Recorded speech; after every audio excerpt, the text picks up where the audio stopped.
constantly shifting through the time-space continuum, Metron's three disciples observe the universe from the Mobius Couch. Blue moon, you saw me standing alone, without a dream in my heart, without a love of my own. Blue moon, you knew just what I was there for. You heard me saying a prayer for someone I really could care for on the Mobius Couch. Ladies and gentlemen, welcome to the Mobius Couch, a time-space interdimensional vehicle from which your three hosts survey the world of comic books and manga and comic book movies. I'm one of your three hosts, of course, Alessandro, and I'm joined today by Patrick. Hey, what's up? What's up? Wait a minute. We're in the wrong places. Uh-oh. Was that unsettling for me? Oh, hey. Hi. All right. Did you guys We're hear here. that callback I did? That was Spider-Woman from Secret Invasion. She goes, hey, what's up? I didn't catch that. I didn't get that call back. I didn't. I just thought you were saying what's up. Ladies and gentlemen from the world, thank you for joining us. We're going to continue our journey into Akira. This is our last episode covering it. We're going to cover volumes 5 and 6 of the 6-volume releases. If you haven't listened to parts 1 and 2, well, whatever. I'm not going to tell you how to live your life. If you don't want to do it, don't do it. Whatever you want. But you might get more context starting there and then coming here. And let's get right into it. We've already, all three of us love this comic. We've already given overall takes and like larger meanings and its influence on the world in previous episodes. All that's still true. This is still like incredible. All right, but let's talk about volume 5. So quick recap, volume 4, a bunch of shit went down and a second Akira came back. Yeah, and Kaneda came back. So volume 5 starts actually by introducing a bunch of international scientists, sort of a consortium that's gathering on an American battleship off the coast of Japan because of course, the recent Akira events caught the attention of the international community. So the scientists, meet up and are chatting. And then back in Neo-Tokyo, or the Great Tokyo Empire. So I know that last episode, all I did was talk about how great Kei and Chiyoko were and like who even needs Kaneda over him. The minute Kaneda came back, like, I'm back in. Team Kaneda all the way. Because the colonel arrives with Kyoko and he's all like tattered and destroyed. And he sees Kaneda again and just goes like, oh, you survived? And Kaneda just says, I'm thriving, bro. I'm thriving. I was just like, I'm back in. I love this guy. Like, he won me over just with that one line. So Kei, everybody leaves. Everyone like goes inside to attend to Kyoko. And it's just a fucking panel of Kaneda and his friends walking up and he's like, do you know what's going on? And he's like, nope. And I just fucking love that panel for some reason. It's so good. Like Kaneda just showed back up and they're all like, all these important people are like, this, let's go, we gotta go, let's go. And then they're just like walking slowly up the stairs and he's like, what the hell is happening? That's great. Perfect. Classic Kaneda. So glad he's back. Great. One thing I wanted to talk about sorry, Patrick, you were going to say something. Go ahead. No, I mean, this is like a total tangent, but just since we're on Kaneda, my favorite line from him in these 2 volumes is there's a scene where Ryu shows back up and Chiyoko hasn't seen him in a while. And Ryu's like, what's going on? And Chiyoko's like, Ryu, where have you been? And then Kaneda interrupts and goes, enough small talk. Let's go. It's been 5 seconds. They've said 2 things to each other. He's like, enough small talk. Let's go. Enough small talk. Let's get out of here. Jeez, you guys are boring. One thing, going back to the scientists on the ship, one thing that was kind of cool is there's this whole scene where they're talking about the events that they recorded and what's going on. And they mentioned like, well, the Seoul satellite fired both times there were events. So they're thinking, is Seoul related or not? But anyway, all of this is to say, I just thought it was interesting because like this whole idea that the rest of the world doesn't know what's going on. Within the Japanese government, only a small section, like led by the colonel, really knew what was happening. Like the rest of that bureaucracy was just like, did he say Akira? Does that even exist? What is that? Like all the other volumes were just like, obviously they were in the dark. Like that little rat-faced man Nezu was like, he had no idea what was going. He was using Ryu to figure out what was going on. Like, so I mean, like that's just within their own government. So like, yeah, but of course, I the like rest of the world is like, we have no clue. Let's get a bunch of scientists together, try to figure this out. This has happened twice now in 30 years or whatever. Yeah, I like that little slice of world building though, of just sort of like they're just trying to piece together. All they know is that Tokyo's blown up again, and they're just trying to figure out what's going on. My one note about the scientists, I think I mentioned how I did not give a fuck about what Ryu was doing. Anytime it cut back to the scientists and like Tetsuo wasn't involved or something, I didn't give a shit about what they were talking about. I didn't care about their scientific conversations. I was like, get me out of here. There's no point in me being here. It was interesting in the sense of seeing how wrong they were almost. Yeah. No, but they did give good exposition. Yeah. One of the things we talked about last time was what happened to the 30s series of Psychic Kids, and the scientists tell you that they all died. Except for 31. They don't say where 31 is. 31 is still out and about. Well, that's an Akira 2, the sequel, I guess. Apparently, a lot of the 30 series kids were still alive, and they died during the second event. Didn't know that. Yeah. Wouldn't have thought that. Yeah. So they do provide some kind of exposition into. Well, no. So when Tetsuo's number 41 and he's in that facility with the kids, the old baby kids, there's other cells. There's a lot of other. So I think it's implied. It's actually they do a weirdly better job of illustrating that in the movie, but like there's a lot of other doors like around the hallways that he's in.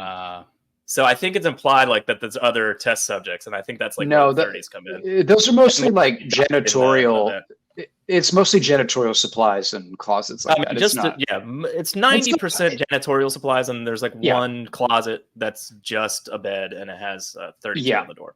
It's definitely not other innocent children we're experimenting on. It's just supplies. Don't worry. I don't even know what I was thinking.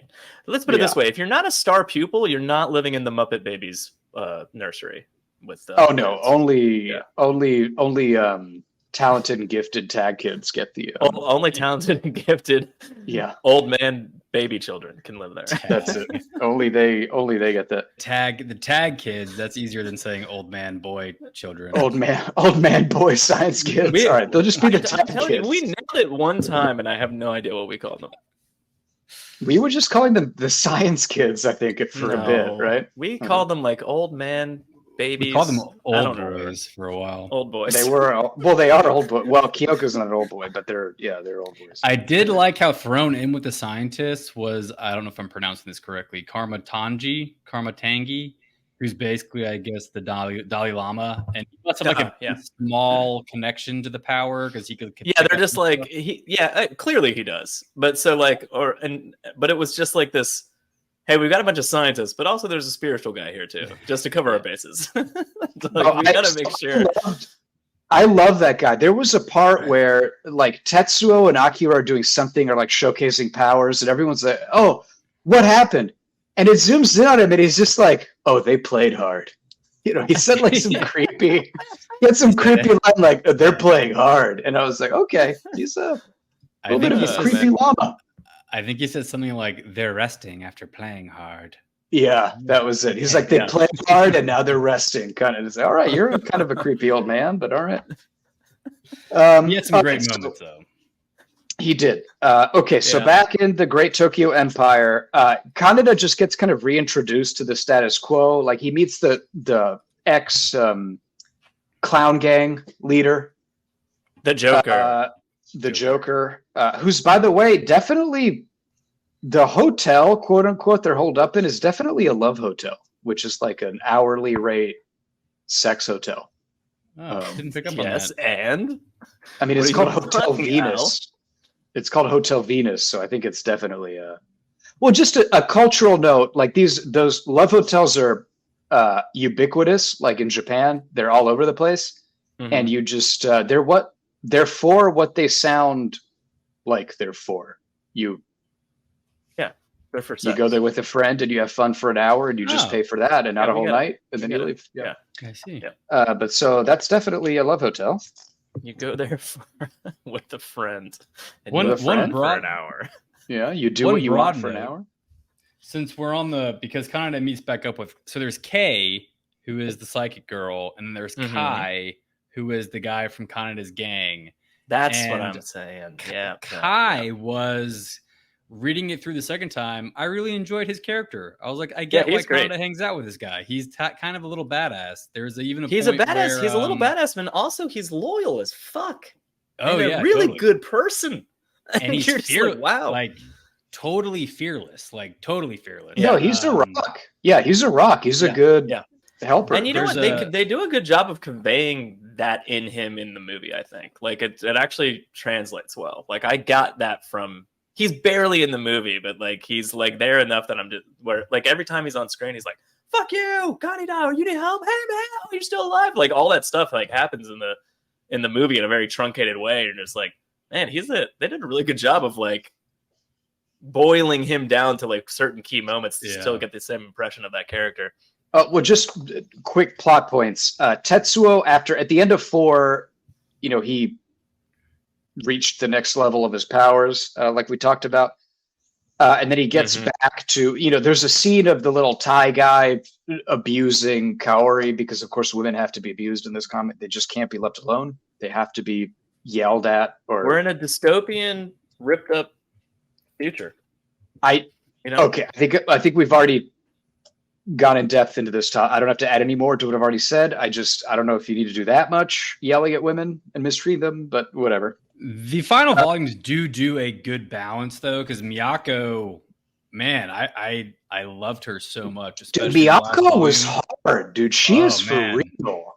At the end, when she's like all disheveled and like going at it, I mean, she MVP, dude. Like she was a real contributor. Real contributor to the cause, yeah. She's got a real pair of lips on her, if you know what I mean. And I didn't expect it, too, because the whole time she's just this kind of like religious figurehead and more about like, oh, I see the future and I do. But I mean, she really takes like the helm and she's like, no, you guys get out of my way. I'm going for it. Like she lays down some and really just gives herself up at the end. Like just goes like, blast me with the laser beam because I'll guide it right at Tetsuo kind of thing. She does it too. Like it's like nothing to her. I mean, she really she's like, fuck it, let's do it. And she's also a washout, So I think it's important that we don't, when we criticize or grade children too harshly and kick them out of school. You mean her old man babies?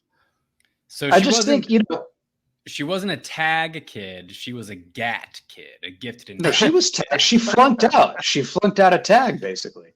No, she didn't. Just mean to say, sometimes we give up on people too soon. I think she would have done well if she had had time, But she was cut short, and then died. Well, she had an event where she died and was in a coma. I bet if she had come out of that coma and and the Akira event hadn't happened, they probably would have been like, hey, let's get you back in this program and see how you do. I bet she would have been done. I would have done awesome. I really want to say to scientists across the world is don't give up on your child test subjects too soon. Don't give up on the old man because you might be cheating yourself out of a real winner. That's all I wanted to say. Even if they die and then go into a coma, just like keep that body, and it might reawaken and be strong, and then you can use it for your personal gain. The reason she's alive now is because she wasn't on site in the hospital. She was on an off-site hospital. So, I mean, anyway, we're back to Tetsuo gets back. He's got his shit together for the moment. He's not, I say for the moment because the really cool visuals of first, it's obviously cool narratively and everything, but in volumes 5 and 6, one of the really, I guess beautiful is the wrong word, but like impactful visually things going on is Tetsuo's physical transformations and him. And because also it's not just a like A to Z, he's a normal human to kind of losing his body and becoming grotesque. It's this kind of back and forth.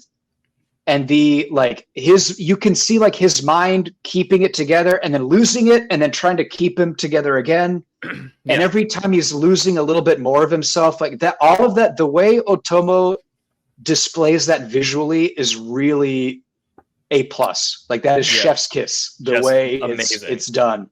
Yeah. And it's already starting kind of in the beginning of volume 5 and on. You know what? I was gonna ask you. So, like, some of these scenes in the early on areas, like his hair's kind of grayed out, but on the cover, it's like quite clearly like white. You know, and I'm just like, is it going literally going gray? Like in these scenes with I think so. Yeah, because Akira? at the end of volume 4.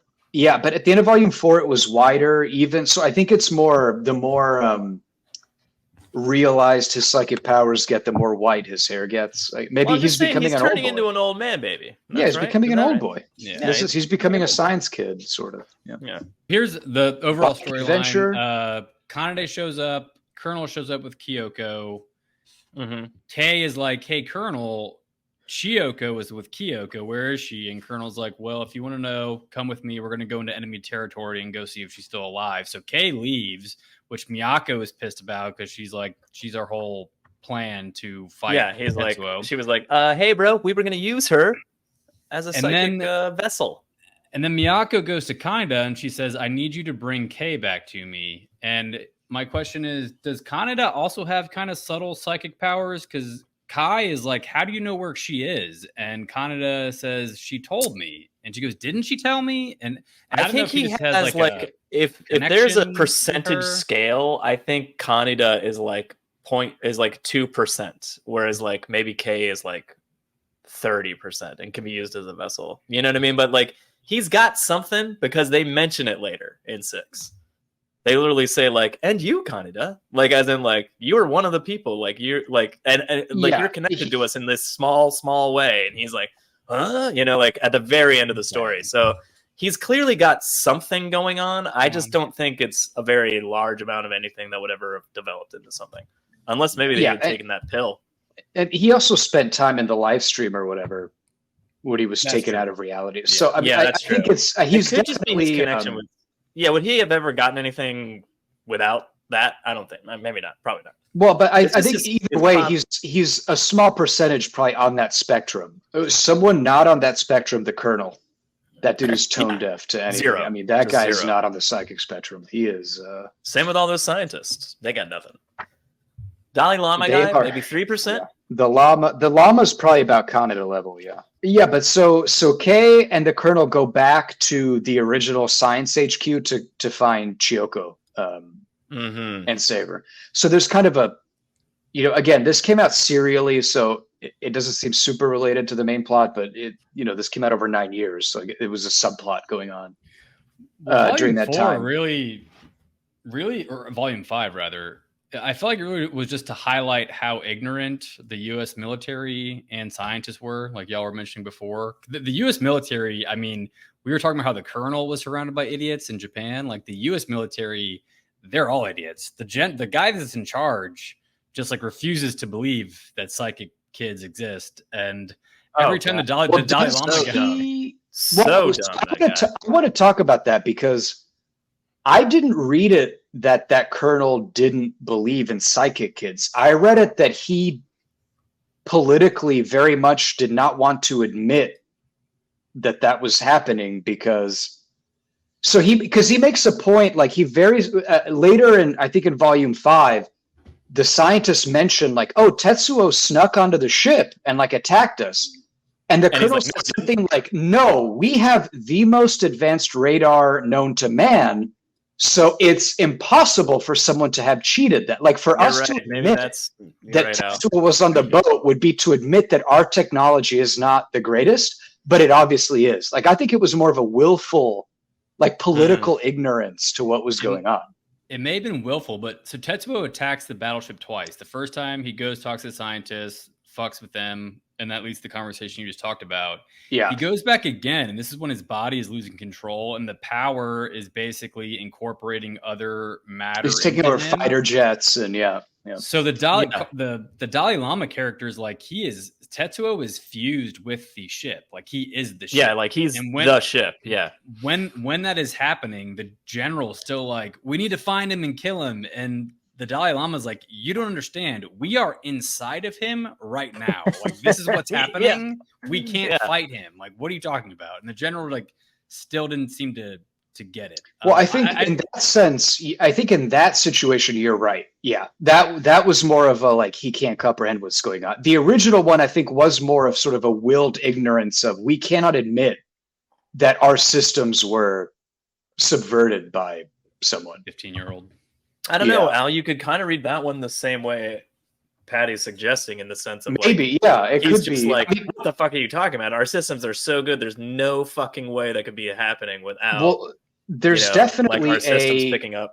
I know in past ish episodes, of course, we've talked about the post-war, the analogs of post-war Japan and this comic, and especially at the very end. I mean, to Patrick's point, there's definitely sort of an anti-American occupation. Oh yeah. View that when America's going back to Japan saying like, oh, don't worry, we're here to rebuild you, and Japan basically says, fuck you, no, you're not. That I think that's a very clear reference to post-war Japan. I think it's like pretty direct. Yeah, it's pretty. So I do think to your point, Patrick, Otomo's definitely not portraying America as awesome and like the best in this comic. Yeah. So there's Tetsuo's little psychic army. There's like three main guys. There's the Birdman that we talked about previously. Yeah. Eggplant Man. Love Birdman. Very Mad Max aesthetic. Love Birdman. Yeah, he's the kind this of whole lookout. vibe is Mad Max. Well, One of the big antagonists against Kaneda, K, and the Colonel is the other tall psychic guy with the glasses that are white. Yeah. And I just thought that was a very interesting. I was wondering if that was introduced here. In anime, a lot of times when you have a character with glasses and they turn white like that, it means something like nefarious is going on inside that guy's brain. So I was like, oh, that's like an interesting aesthetic. How that guy's glass, you can never see his eyeballs. Nice. Yeah. You always see just the white of his glasses, and he's pretty formidable. He's very formidable. As a psychic. You think they defeat him, physically, because the Colonel fights him physically, and you think he's a giant. He's like literally a giant, and then he just grabs you and kind of shouts at you, and it knocks you out. And he almost kills Kay. He almost fucks up their entire. He started to shut her brain off. He put her in a coma. Yeah, he put her in a coma. Yeah. And that all happens on that mission we mentioned earlier, where Chiyoko and the Colonel go to save Chiyoko. Is when they run into the Great Tokyo Empire gang and that eyeglass wearing dude who knocks out Kay. But they resolve all that and they bring knocked out Kay and everyone back to Miyako's HQ. And then in the meantime, the tie wearing kind of like PR henchman guy tells Tetsuo and sort of Akira, like he tells both of them, like we've got to stage a show of strength. Like we need to do a parade and display to our followers, hey, we're the strongest people here, because they've been leaking followers to Miyako's temple after the debacle that was their attack on the temple in issue 4. In volume 4. People are leaving their Great Tokyo Empire and bleeding into Lady Miyako's camp as like refugees, and like their camp is growing and their camp is so the guy's like, we've got to put together a Live Aid concert or something and like really put this on, like get people excited. We've got to do it. Yeah. And they like how Tetsuo's been ignoring game show host for like 2 straight books, and then finally he's like, I'm actually in a really good mood. You want to do a show? All right, let's do a show. Because he's feeling himself. He just realized the next stage of his power, and he's under control, and he's kind of feeling himself. So I know. Like, I love like the roller coaster ride that Tetsuo was on, and this guy has no idea how he's going to react in any situation. He's like, "Hey, what if we did this?" And Tetsuo was like, "Get the fuck out!" And he's like, "Oh shit, okay." And then like the next day you can be like, so what if we did that same exact idea? And he's like, that sounds brilliant. I love that idea. Let's do that. And I'm just like, Jesus Christ, this guy's, I mean, he's a piece of shit game show host guy, but like he's dealing with a lot of insanity. And I don't, bravo for staying in your job, I guess, or whatever your position is. He's trying to inform Tetsuo about how pretty much the only people in their army is the junkies that are there for the drugs. Like all the normal people have gone to Miyako, and he's like, we got to rally the troops. And Tetsuo says he's tired, and he presses Tetsuo, and it's really subtle. It's a smaller panel, but Tetsuo just takes like all the the rocks. pebbles. Yeah, It's just like little pebbles on the ground. They just like shoot into the guy's body, and he collapses. I was like, that. I wish I could do that just to anyone that was, like, mildly annoying me. Anyone who annoys you, with you. I don't want to kill you. I just want to shoot you with some rock pellets from a shotgun with my brain. You know. At this demonstration, they do this like weird concert thing, and then they get everybody together. But let's talk about the moon, because that's really the big showcase. I mean, well, first of all, there's more we could talk about. There's like it's a weird fucking concert they put on. We could talk about that. I mean, there's actual music, weirdly. Yeah. It's weird. And there's like naked people talking about how they love Akira, and they're getting like drugs thrown at them, and it's a weird event. Interesting scene. It's an interesting scene. It's not, it's a weird. Have you never been to a concert event? Come on. Where dudes just like full mast, dicks out, full mast, just asking for drugs to be thrown at them. I haven't done that. I need to go to better concerts. This makes complete sense. I like how when they're walking in and there's like a random guy and he has a microphone, they're like, that guy's a microphone. And I'm just like, that's how bad it's gotten. Yeah. There's one dude who has a microphone and a generator, so he's actually using electricity. They're like, holy shit. Do you see what that guy has? I love this weird fucking throne they make for little Lord Akira. I think it's a great throne. It's got the little neon light on it. Yeah, got a lot of colors and lights on it. I think it's a great throne. Again, it's like showing that display of like electricity is somehow like a display of power, like kind of thing. You're just like, look what we have. Because in the post-apocalypse, having electricity, it's crazy. That's cool. I like it. But so Tetsuo walks out because the whole point of this was the tie-wearing guy was, Master Tetsuo, you and Akira have to show something. Like, you've got to show some kind of display of power so we can get our followers back. So Tetsuo trots out. I guess we need to at least mention Ryu is randomly walking around and annoying people. We don't have to mention him at all. We don't. Ever. I'm with Patrick on this. We do not need to talk about him in any way whatsoever. Because he comes up later in a rather integral moment. No, I think it's fine.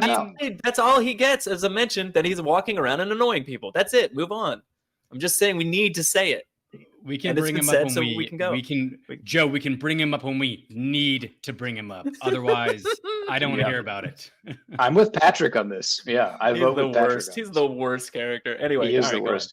All right, so Tetsuo walks out, and I just all I can say is, please, people listening at home, just read this comic and read this part, because it's just next level. Devastatingly beautiful.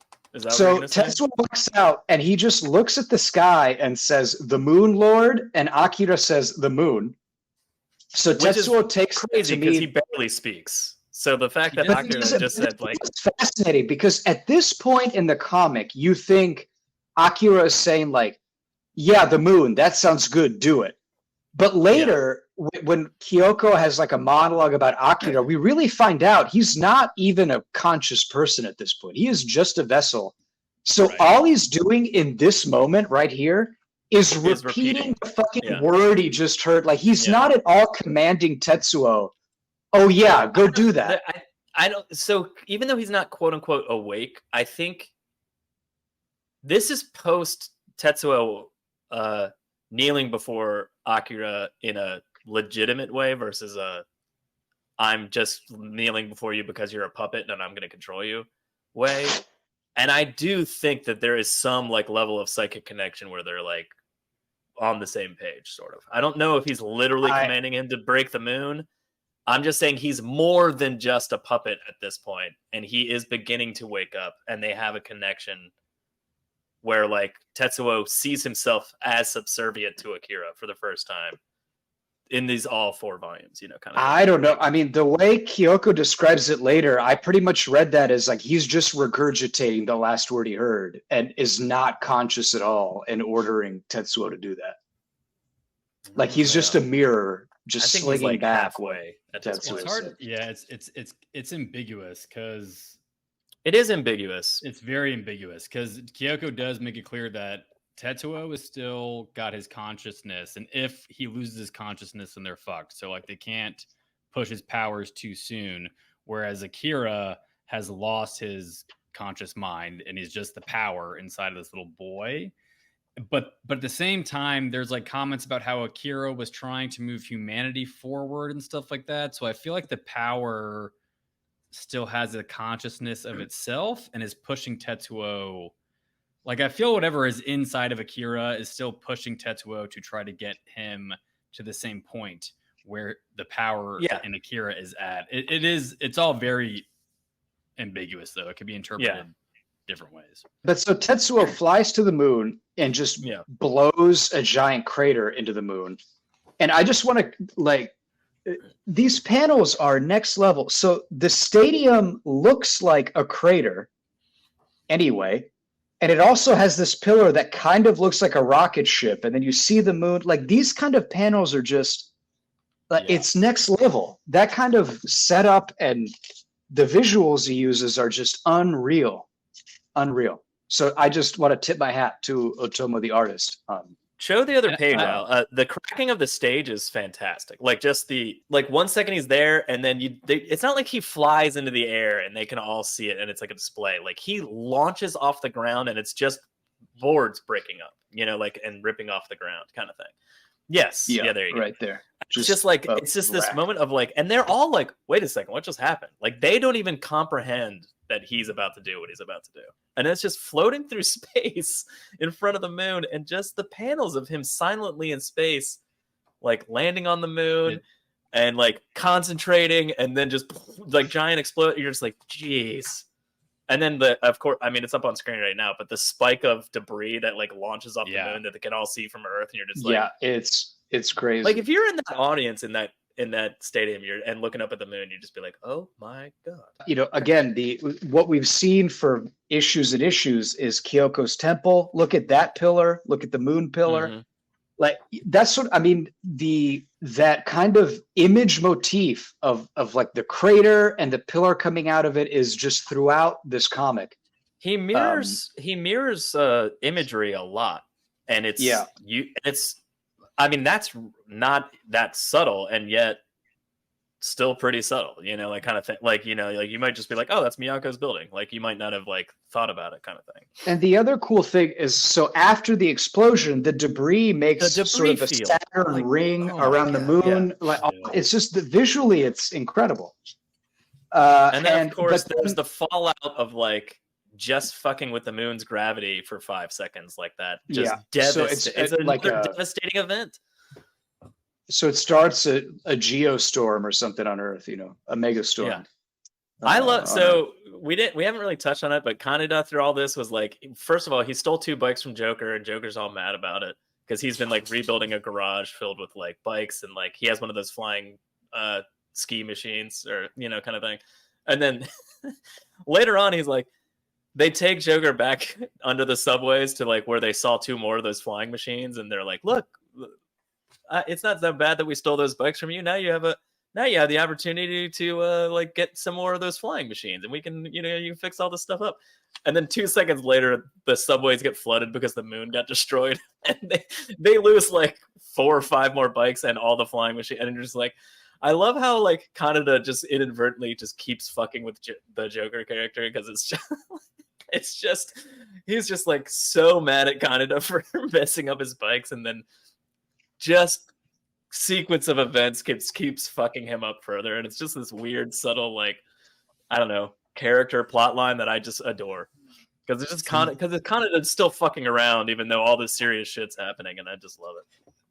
Since we're on the topic of Joker, I have a question for y'all, and then I have a statement.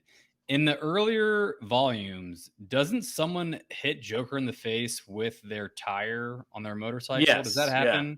Okay, so when you first see Joker in volume 5, he's got a tire mark on his face. Yeah. Okay, so I'm like, oh, holy shit, he's like scarred from when he got hit in the face of the motorcycle.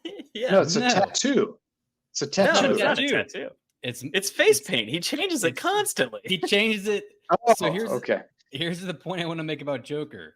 It's a post-apocalyptic world. You're probably lucky to have a mirror, and this guy prioritizes getting makeup, and he puts on elaborate makeup every single day, and it is Every day. immaculate. Like the tire design in the first time you see him is like drawn. perfect. Yeah. And I got it's it right like, here. so he spends time every morning in the mirror. It must be hours. My comment on that isn't that he did that. It's that he changes it so frequently throughout these volumes. And within the span of time where they're like, we got to hurry up and get back to base and get a bunch of bikes and go back out and fight. And then like he has a different face paint on and you're like, wait, how much time does he have to change his face paint right now? And how good is he at it? Clearly he's very good. He's very good at it. Like he can put on a different style, different look in like 5 seconds. He's ready to go. Because it kept changing. I was like, what the fuck's happening? Guys, women around the world spend hours applying makeup every day. Why can't a man do it?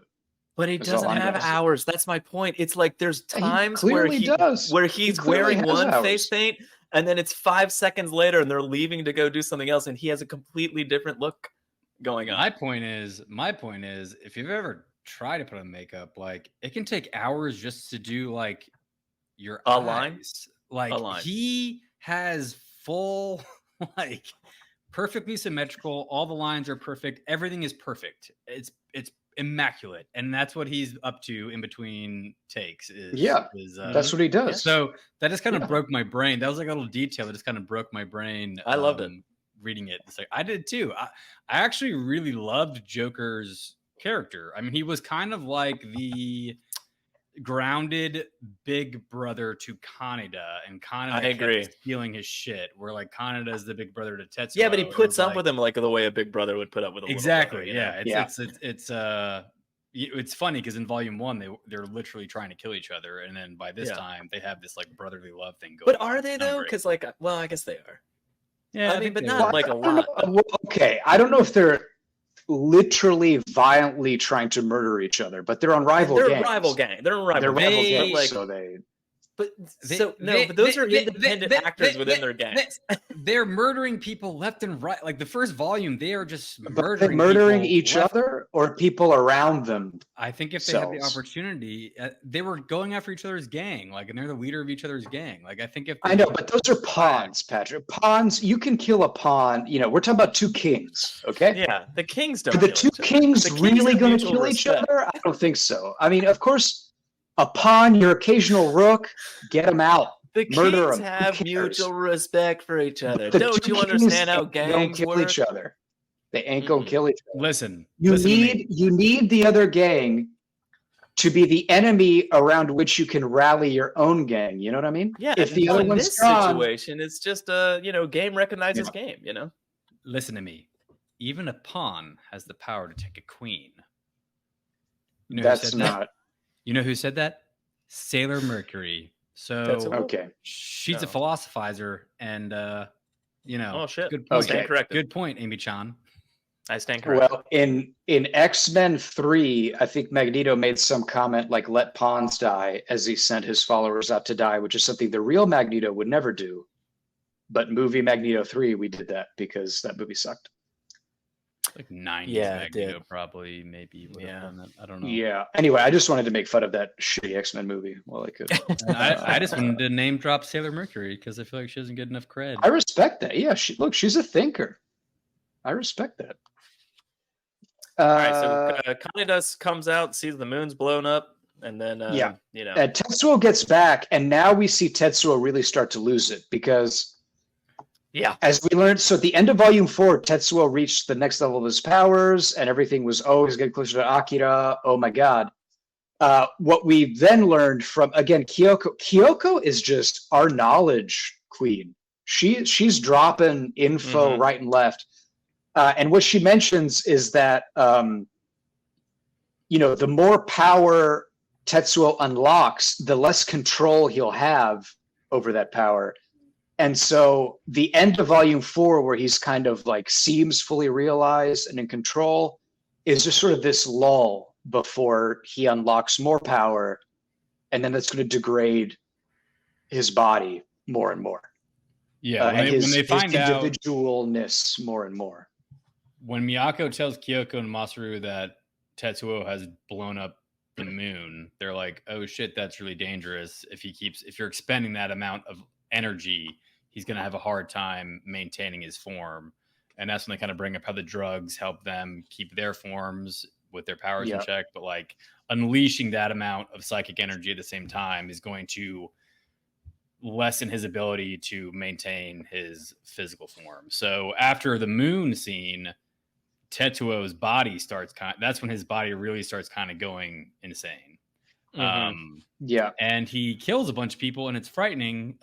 He calls for Kaori, and that scene when Kaori is walking down the hall to go see Tetsuo, and there are guys that are just like picking up body parts again to the art. Like every devastating panel, there's like a very tiny panel in the top right corner of one of the pages, and it's a guy with a bandana over his face because I guess it's like smells so bad. Probably smells horrible. And there's literally just like a arm hanging out of the bucket. In the bucket. And it's just like like Al's mentioned before, is it mangakas?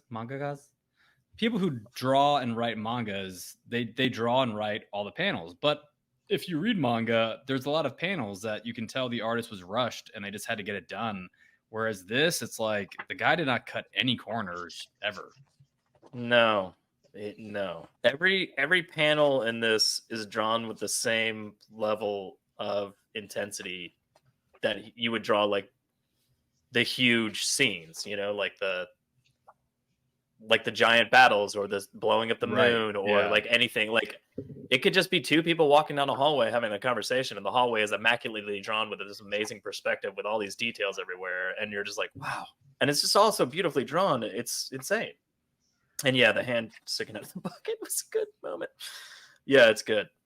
I mean, the juxtaposition of that is like you get to this last page after she's walking down that hallway and seeing all that devastation, and she's trying basically not to fucking vomit, kind of thing, while she's like, what the fuck is happening, and she goes out and it's just this wide open panel of Tetsuo sitting on like a little tiny stool, like a block or something. And it's just like ripped, like, and it's perfectly framed because it's a giant hole in the wall.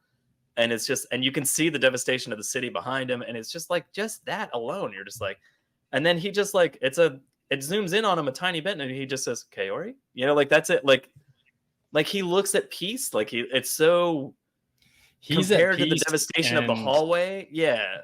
She's terrified. Wait, here it is. She's absolutely terrified. Going back to the idea that Otomo also directed the movie and the kind of cinematic quality of this. Mm-hmm. Yeah. Again, the panels we just talked about are an angle that hides his monstrous arm. That because in the earlier issues, his arm was blown off, and he's kind of keeping it together with a weird biomechanical organism thing. But so when you see him in these panels, it's very intentionally. His arm's behind. Yeah, and then when you get to the next, like, totally pages, and he's like, I finally settled down a bit, and his arm is not normal yet. Yeah, it's like grotesque. It's just weird. It's like, oh, good lord. And she's like, oh, and he's like, now come here. And it's his human hand that he's like reaching out to her with, kind of thing. It's but that's a very kind of cinematic panel composition of just showing his like human side, and then you see the actual grotesque shit he's been hiding. And in the meantime, our heroes are kind of preparing. So we find out the kind of overall master plan. Jeffers already changed his face paint, so clearly he's had a couple of hours. Yeah. And the overall master plan. So we find out that Kay is a medium, so she can channel. She's very good at being like a channel through which psychics can do things. Right, so but the old man babies and Lady Miyako can all focus their abilities into just the one person. Yeah, versus so like all of them fighting separately. The key is that all of them can go into K, and But I think it's implied like she is like special. Like you can't. They couldn't just do that with any. They can't do it to anybody. Person. Yeah, she's definitely like.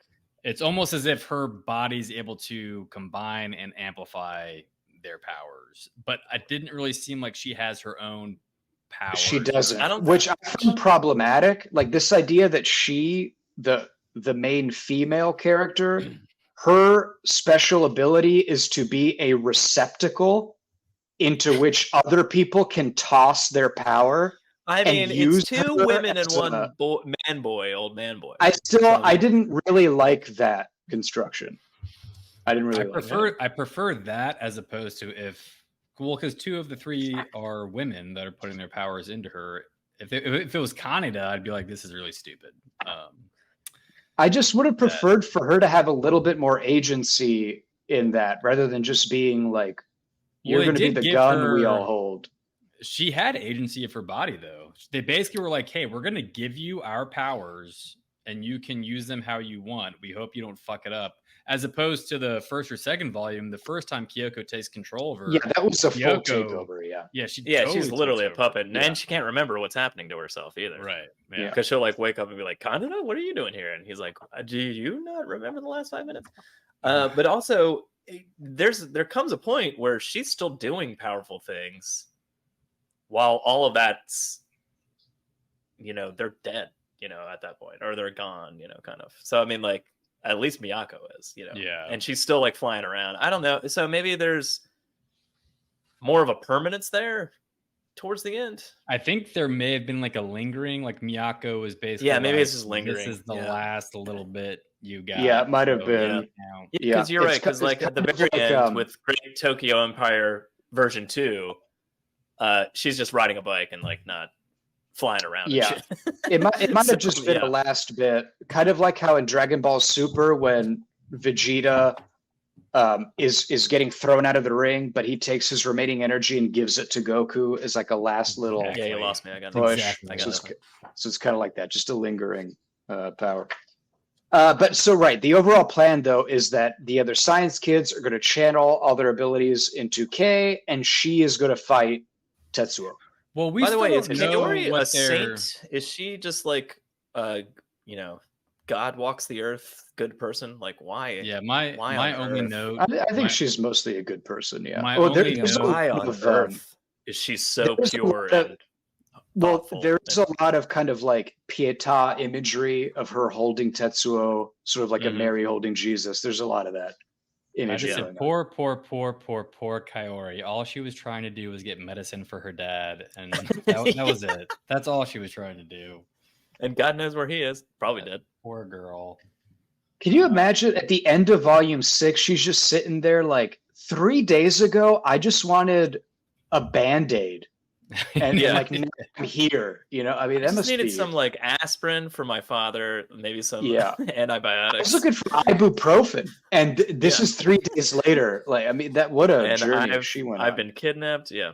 Do we want to discuss the Americans with the bioweapons at all? Like, is that? Yeah, they do. So another side, I guess it's not a side plot, but just another factor is an American Special Forces team helicopters into the Neo Tokyo to use bioweapons.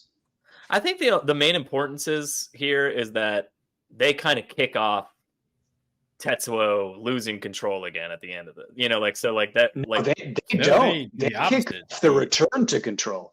Yeah. Oh yeah, that's true. Yeah. Oh yeah. Yeah, because the bioweapon actually. Well, it's them breaking in that's causing all the ruckus in the first place, and then they do cause ruckus, but ironically, their weapon ends up getting Tetsuo under control. But Kaori calms Tetsuo down, and then he leaves, and he goes and fights the American fleet, and he takes over. This is when he takes over the ship, and the Dalai Lama's like, he is the ship. He says we are within him now, which I thought was a very creepy way to phrase that. He fires all the nuclear weapons on the ship, like wastes all their weapons, and that's when Kei shows up to confront him, which I thought was a pretty great scene. And then Eggplant Man shows up to fight the Americans. Yeah, it's fantastic. The scene on the ship is great. Oh, it's great. And he takes over like F-15s or whatever, fighter jets. And he also, the other cool thing is Tetsuo is kind of all over them. He's melding with the stadium, and then he's on the ship, and then he's on the plane, and he's just, you can, Otomo really, he's really losing it. Displaying this like loss of self, right? This real loss of control and being. He's just kind of all over, and like he's in the guts of the ship. He's part of the airplane, just ping-ponging back and forth through like all these places and really kind of losing his identity. Kay has one cool moment though when they like confront each other like full like stereotypical anime style. Tetsuo coming out of the smoke and Kay's there, and he throws a bunch of missiles at her, and she kind of redirects one back at him, and it like really throws him off guard, and he has to throw up a telekinetic field, and he still gets kind of fucked up by it. The whole point of that confrontation was them kind of testing Tetsuo to see how much of his actual self is still in control versus just the power taking over. So it was also like they were like, "Hey, you have to." They're like, "Do not panic, because if you panic, he's telepathic. He'll be able to read your mind and know exactly what we're up to." Yeah, and again, I know I've already mentioned this, but just all the visuals of the organic machine melding and Tetsuo merging into the battleship and the planes and everything is his left like next arm level. It's and like left side of his face and maybe sometimes some part of his abdomen is basically always in flux in this section of the story. Like it could be just tubes hooked into a cement wall in the stadium. It could be it's looking like an arm and it kind of looks more robotic. It could be more organic and like still stuck to something. Like it seems like if he just touches something with that left arm, he just like immediately starts melding into it. It's like it's the fluidness, the different ways it's drawn, consistently changing. There's constantly like tubes flowing in and out of his arm and connecting him to like larger things like the aircraft carrier or whatever. And sometimes it's ripped up. Like it's not like it's like his hand is floating or it's crazy. It's just all crazy. How his left arm differently in all these different panels. Yeah, and his left arm is definitely the focus of his kind of loss of self because obviously he lost the limb, so he replaced it and just kind of this. That's like where the ground zero for his powers losing it are just this left arm of like, what is my left arm? Is it this piece? Is it that piece? Just this kind of like grab everything. Like it's like his subconscious is constantly reaching out to fill something that was missing. Yeah.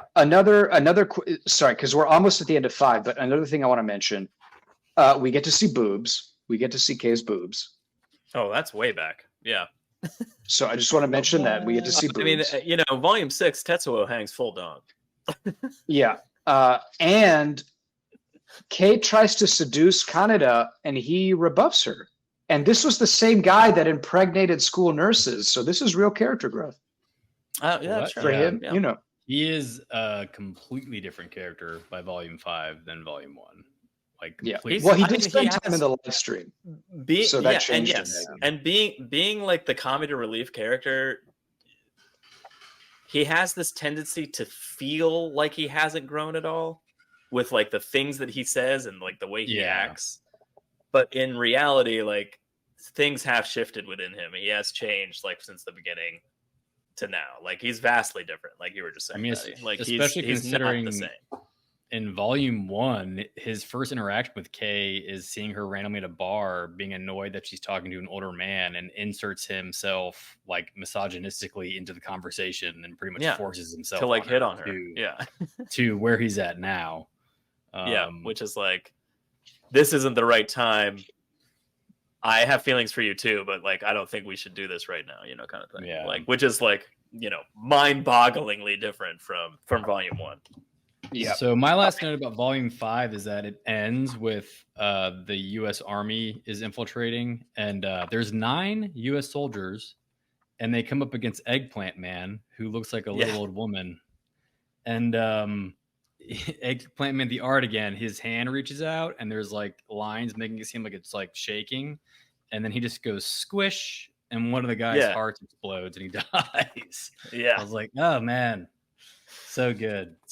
It's pretty Eggplant Man. And it was also before he does that, he says, Birdman was my friend. People call me Eggplant Man. And then he kills him. Well, we talked about it before we recorded, but Eggplant Man notoriously hung like a horse. Yeah. Dude slinging pipe, because eggplant, we know what that means. Shakira. Volume 6, entitled Kaneda. Oh, So is mine, yeah. Volume 5 and Volume 4 are K, Part 1, Part 2. Volume 3 is Akira, maybe? Akira. And Volume 1 and 2 is Tetsuo 1 and Tetsuo 2, I believe. Volume 6 is 400 pages of just climax in every sense. Yeah. The climax of the story, the climax of me reading this. Yeah. This was incredible. I loved the scene and panel composition going on in Volume 6 is unreal. Obviously, Otomo's a genius. We've already talked about how good he is in previous stuff, but the last volume to me really stood out. And the cinematic quality, the scope of everything going on, the body transformations. It was Yes. I can't. The little baby hand coming out of his blob arm. There's a panel in one of the early panels when Tetsuo really loses it and expands into this kind of grotesque baby structure. And it's just like smoke and his head coming out of the smoke and these Yes, and his eyes are just above eyes poking out. I mean, yeah, I just golf clap for all of it. This is incredible stuff going on in issue 6. I mean, one of the main actions going on throughout this is, like we've talked about, Tetsuo's struggle to kind of maintain himself but continuing, because obviously he's under attack. So issue 6 starts with Kaneda and his group and the Americans. Everybody's going at the Tokyo Empire at the Olympic Stadium. The battle is starting. So this struggle of Tetsuo using his powers to fight off aggressors, but also while trying to not use his powers and keep himself in check is, I mean, there's this page-to-page flip here of the Colonel shows up. Yes. And he's pointing. I want to talk about this so bad. And it's just this innocent-looking Tetsuo saying, like, "Oh, I got my arm back. Like, I finally did it. I got my arm back." And then the panel is so firing down. 1 or maybe 2. From volume 2 to this volume, where he's like, literally, like, the Colonel is there right as he finally reconstitutes his arm as not robotic, but like as a human arm again. And he's holding his hand up and he's like, I got my hand back, I got my arm back, kind of thing. And the Colonel's like, Tetsuo! And just shoots Soul at him again. Soul shoots him again. Right. It's incredible. I'm like, I fucking love the fact that that is exactly when the Colonel finally has the opportunity to get within the like danger close distance with him and blast him with Soul. But an amazing change from that first scene when that happens, when he gets blasted with Soul and loses his arm in the first place, is that he actually inadvertently protects the Colonel because he has like a protective bubble around him, and Soul just rips the stadium apart, and they're left with like this crumbling staircase, and the Colonel's standing on it like, why am I not dead? Like, he doesn't even understand why he's still alive because he's like, I should have died. And Tetsuo is still whole. But I love the juxtaposition of that versus the first time he was shot with Soul by the Colonel. Like, it's just so fucking perfect. It's insane. And just the panel to panel transitions of like Tetsuo with shit together to just bulging out in grotesquerie and then back and forth. I was there for all of it. It was incredible. So basically, Tetsuo's struggling to maintain. He feels like he's starting to get a grasp on what's going on in his power and finally being able to control it. And every single fucking second that he starts to feel or like seems like he's finally getting like control over what's his own body and what's going on with him, somebody attacks him and like shoots him with bullets or shoots him with something, and and his body reacts and he loses it again. So he's like on a tightrope walk of like control versus raging, bubbling baby gross monster. And man, that transition is fantastic. Going back to what we talked about in previous episodes, that transition is super fast. Like, it's super loaded thematically because I mean, for one thing, what he's turning into when he loses control is a child, like a fetus baby, like this grotesque. Yeah, a weird, gross baby Yes. So obviously you have that kind of rebirth imagery of as he's growing in power, rebirthing as this unmanageable monster. But then you also have, I think in the first episode, we talked about the thematic idea of kind of transformation as a stand-in for adolescence and adulthood and growth and all that means.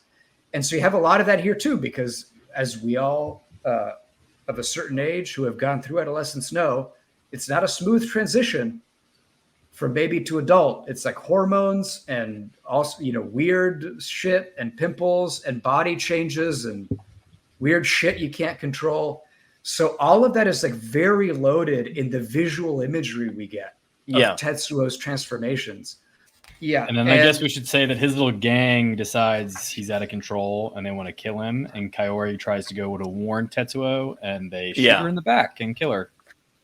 They do. And so first of all, just heartbreaking because Kaori is basically a victim. I mean, I don't mean flawless, flawless in the sense that she really doesn't display any negative traits in this. She is a wonderful person. She doesn't. Again, visually, the way Otomo draws it is when she's shot, you see only her body, right? There's no background. There's no hallway. Right. It's just her body. Yeah. And then, so again, it's like transitions like that are just chef's kiss. Incredible. Yeah, and then Tetsuo hangs him down. Incredible work. And I feel like there's a lot of symbolism when Tetsuo finds her body. I feel like there's a lot of symbolism there because she's laying on the ground with her arm out, and then you see him from the back. His face. Yeah, and his shadow is on the ground. Her hand is on his scene with her blood. Yeah. That's her blood is pooled to like the crevices of the floor is just but you can see it looks right. It looks like her blood is connected to him. Right. And there's a previous panel where her blood is going all the way across and like hitting a crease in the floor, and it's like pooling. It's just, but the way she's kind of caressing his face through the shadow, it's really incredible. Like the art in this volume is that's a beautiful panel. Wow. I also love that panel with Tetsuo and Kaori because the two panels that follow, it's literally her, I mean, she's speaking to him. Yeah. But she's long dead. Like she's gone, and she's like, Master Tetsuo, I knew you'd come, but it's too late. That's kind of and because he's not alive anymore. He talks to her ghost later too. Yeah, his spirit is left over. Yeah.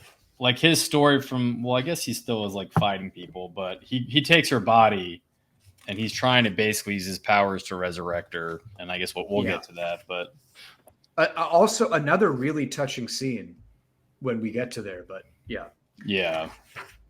tragic and scary as well. Yeah. Well, so this is the point where Tetsuo is kind of losing it and metamorphizing again. And the Americans shoot him with a bioweapon that then sort of ironically acts like basically like the drugs that were like the drugs that he had given up. Yeah. And it's the main spy that we've been following for several volumes now that shoots him. Yeah, that's hanging out with he who shall not be named. Yeah. Like a lot. And the way Tetsuo kills him, the art in that is just first he shatters all the armor off his body, then the guy's sweating, and then he just grabs his head, and then it's like he's literally just like slowly crushing him into the ground. Then it's a close up of the guy's face, and his eyeballs are like bulging, and then the entire room just implodes on itself. Like Tetsuo just eviscerates this man. You can literally see his armor shattering off his body. Like it's not just like it's a bunch of shards of like the way it's drawn. It's like I can see the pieces of like what it was falling apart. But you can also the way it's drawn. So you look at it here, you can see the tension and like the crater form, and then you see his face and all that, and then the next he's just gone. Right, the way he builds up that tension of like 10%, 30%, and then just boom. And then 100, right? It's like that. The gradation in how he displays it is incredible. Yeah, and again, it's things that comics and anime have copied ad nauseum throughout from this moment to now. It's ubiquitous in anime and manga and stuff. And so now we finally get to, I mean, at this point, Kaneda arrives with his little laser gun, and we finally get kind of the showdown. Like I fucking love this. And Loved I was it. so, it's weird because I wasn't, the previous volumes, it's not like I was thinking, oh, I can't wait for these two to show down or whatever. But I just, when it happened, I was like, oh, I am here for, oh, Jesus, I'm here for this. Yeah. I was like, 100%. Yeah, it was great. I love the illustration of like Tetsuo and Kaneda's relationship throughout this entire thing. Like they want to kill each other constantly. They're like rivals. Like their relationship from their gang still persists even now. Like he's like, Tetsuo, fuck you, you're beneath me, and then he's like, fuck you, Kaneda. Like it's just the way they talk to each other. But then Tetsuo will have these weak moments where like all the fucking baby grime peels back and it's just Tetsuo. And he's like, Tetsuo, is that actually you? This time, like Kaneda is still trying to find within Tetsuo the human kid that he once knew through this giant monster that he's fighting. But Tetsuo is also reaching out to Kaneda the whole time. Like, so it's like they're wanting to kill each other. No, not right now. But like, I have to kind of. That's the point. It ebbs and flows. There's those moments when Tetsuo's humanity comes out, and Kaneda happens to be standing in front of him, and he's like, "Kaneda, help me! I think I'm dying," or something like that. That kind of thing. And then like 5 seconds later, he's like, "Fuck you, die!" And he's like trying to kill him. It's just this insane back and forth of like, I don't know. Like this weird mockery of like, what are you waiting for, leader? Like that kind of mockery statement versus like. Funny too in these clashes is Tetsuo's continuous like surprise at Kaneda's ability to hurt him, because he's always like, oh, I'm stronger now, but then Kaneda does something and he's like, oh, what the fuck, you hit me, but it's like it happens all the time. He just is always surprised and like, oh shit. He's always he's always shocked at Kaneda's ability to like affect him in any way. At this point, I think. No, I mean, we'll get to it later. I was just going to say I have to eat some crow on one of my comments in the first episode is how I wish we got more background on what their relationship was like. At the to understand the current day. And at the end, like the emotional weight of seeing all that, the payoff of not seeing it at the beginning, as much as I would have. Yeah, it's done. Yeah. Oh, because it's because in this first confrontation, Kaneda's got the laser gun. And Tetsuo's being a cocky prick, and it's the same old that we've kind of been seeing from them since like volume 2, probably end of volume 1. And as volume 6 goes on, and Tetsuo is like losing control of his powers, and you can tell he's scared. He's constantly calling out for Kaneda for help. Like he's not calling out for his mom or his dad. He's calling out for Kaneda, and it's like it is very emotional. It was just like. It was very well done. So I'm just going to recant that first comment from our first episode as saying that I wish. Well, I mean, in your defense, we did say something along the lines of like, that will pay off later. But also, if in the film they do a better job of front loading that relationship a little bit more, so you kind of see like a tiny bit of it as the film progresses, versus waiting till volume 6 to see any of that. Like kind of thing. Like, and again, as a book, like I think the payoff is fantastic, and I love it. But I'd also seen the film before I read this. So like maybe my brain already went like, well, I know what the relationship is, so I was more patient, perhaps. But yeah, it's definitely I can see where you were coming from. Whether you're recanting it or not, kind of thing. And they really, while that fight's going on, the Americans start just carpet bombing all of Tokyo, and it is the Americans just are the biggest assholes in this, because not only do they come off as assholes with the generals, but also the use of bioweapons. Even Ryu's like, you're using fucking bioweapons. You're using the bioweapon, like you should. What the fuck's wrong with you? And then kind of when they're carpet bombing Tokyo, Lady Miyako's like, are you fucking kidding me? This cannot be happening right now. Like, we're trying to focus on like putting our energy into K, and these assholes are just dropping bombs on the city when like they should know that's not they should know, but like it's not going to do. But again, anything to stop it Tetsuo. takes all. So you see Chiyoko, you see Joker, you see refugees, you see people on the ground. They're like, "Oh, help's coming." Oh, wait, no, they're not. They're dropping something. You know, like they're dropping supplies. Oh no, they're bombs. You know, like you see all these reactions of all the people on the ground. Yeah, and well, so a few points on that. Fucked up. So one, so in World War II, Tokyo was literally carpet bombed. Like that was a famous event, destroyed. So I think it's a very clear reference to that. And also, I think going back to that idea of this, let's say, distaste for like Americans and their occupation of Japan. Remember that discussion of how Tetsuo kind of represents post-war Japan? I think we talked about it or whatever. I mean, in this volume 6, he destroys the American army. Like he takes their weapon and launches into their aircraft carrier and just amazing blows up.